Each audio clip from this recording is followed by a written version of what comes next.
FDA, would you want to comment on Prelest for today's large audience? I don't know. I didn't get asked.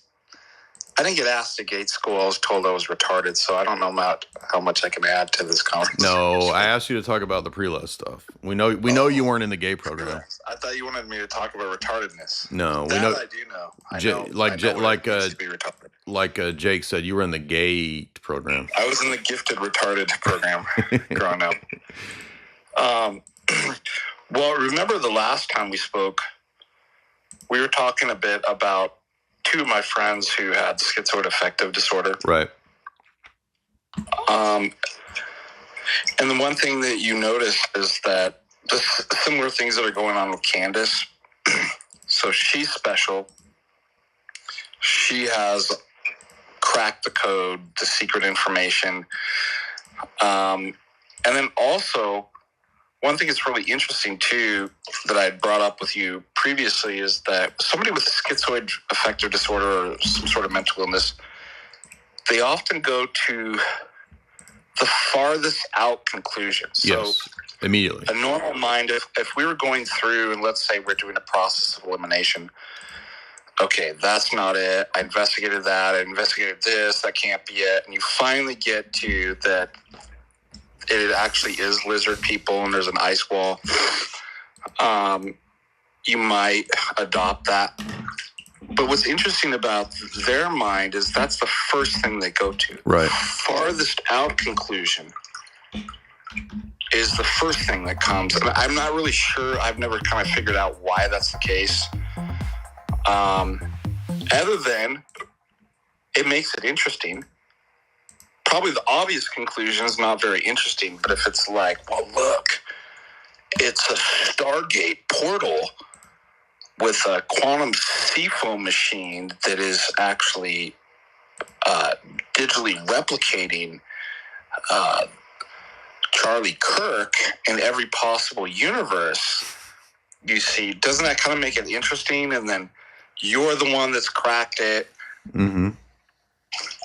I'm seeing that with Candace. Yeah, well, there's not humility, and there's no checks and balances on the mystical experiences. Like, I know you've done it many times, but we have a lot of new people today, and there's a pretty large audience. Could you explain what Prelest is and why it's a problem?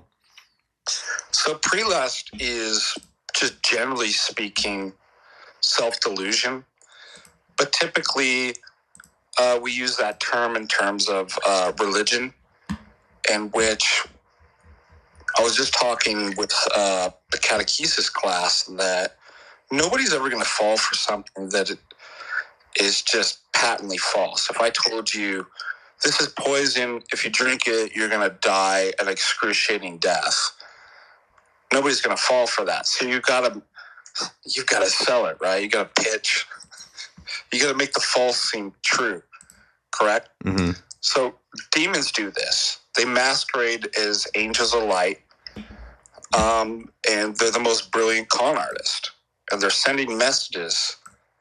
Yeah, and if you read Screwtape letters, I mean, that's kind of what Screwtape's involved in. He's trying to deceive, right, yes, his person, his assigned person, with all of these different forms of con artistry. Yes, and so, I mean, if you can masquerade as an angel of light and make somebody get a qualitative experience of, oh, you're having a religious experience, right, from God, that's extremely deceiving. And that's always been my critique of psychedelics, is that in psychedelics, there's not a logic. It's not like you work through an epistemic or logical problem and conclude to, what does it present? It presents a qualitativeness, right? Is you're being revealed something, and it feels more real than what your reality was. And I think demons are really good at that. And feelings are really powerful. Yeah, exactly. It's actually a drug. So demons can drug you and give you a dopamine hit of a qualitative, experience in which they give a message. And once you see that, you go, well, obviously I'm having obviously this must be the truth because it feels that way to me. And that's Prelest. In many different aspects and many different degrees. It will present itself as a genuine religious experience of various degrees in which you are getting the truth. But there's no logic behind it. There's no checks and balances. It's just sort of checks and balances. And this is why in orthodoxy, contra other systems and religions, we doubt all of our thoughts. That's our starting point, is that if I'm having a thought, it's probably demonic. So our checks and balances is to take it to our mentors, which are our spiritual fathers. It's engaged in the life of the church and checks and balances with the fathers and the theology and the ethos of the church, all speaking in one accord. And when you check it like that, you can basically figure out, like, this doesn't match. Let's take a perfect example of near-death experiences.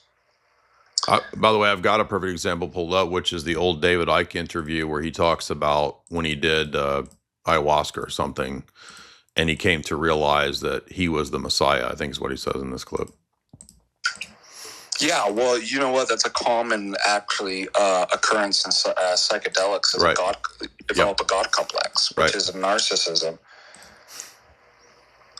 I mean, so, and anybody outside of that experience should see that, like, that's totally deluded, and the person thinks they're God. Like, I mean, how much? And remember, crazy? Even if they say something true, like that doesn't legitimate the outlandish claims. You can be deluded and say something correct, right? And I think that's part of the power of Candace too. I'm thinking all the Candace apologists. As soon as you call out the tiny hats, everybody's critical thinking, like, just shuts off. They're well, we saw this with Nathaniel with Nathaniel Kapner, right? He could say the craziest stuff, but he's right because he calls out Zionism. I'm like, this is not your guy. Yeah, but he's calling out the tribe. Mm-hmm. I'm like, he's not your guy. I'm like, no discernment. So I remember actually learning this in the first, like, apologetics group that I was actually in when I was like 18, and they were talking about Greg and Gretchen Bob Passantino were talking about we're most vulnerable and gullible about the things that we worry about the most. So if you're overweight, what's the easiest thing to get fooled with? A con about a pill that will make you lose weight real fast, right? Mm-hmm. So if you're obsessed about the tiny hats, like, you're vulnerable. You better watch it. You'll fall for anything. Anybody that comes up and be like, oh, yeah, and I think that's what's going on with this madness. It's just like people are just absolutely insane defending this. What she's saying is because of that exact thing that I'm talking about.